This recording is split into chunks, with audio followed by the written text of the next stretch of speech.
Namhlanje enkantolo kuvele ukuthi uKhanyile uzokwengeza ithimba lakhe labameli. uKhanyile ungomunye kwaba yishumi abasolwa ngokugqugquzela izibhelu ababoshwa nyakenye.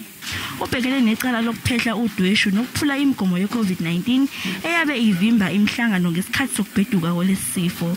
Ngesikhathi kulalelwa isicelo sebhayili yakhe, umbuso uthe kunomfanekiso wevideo okusolwa ukuthi eyakhe ethula inkulumo phambi kwabantu ezindaweni ezehlukene. The accused in the matter wanted more time to brief counsel for his case, and secondly, and I think more importantly, he advised that he had received documentation from the state at a very late stage, which was only the past Saturday. uKhanyile usamile kwelokuthi umsulwa.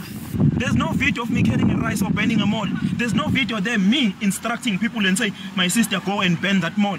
Then you say you want to link it.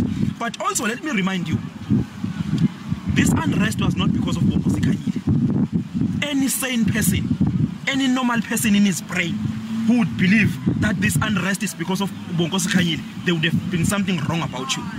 uKhanyile ungaphandle ngebhayili yezinkulungwane ezinhlanu zamarandi enombandela wokuthi akashicileli lutho ekhasini lenkundla yezokuxhumana iTwitter.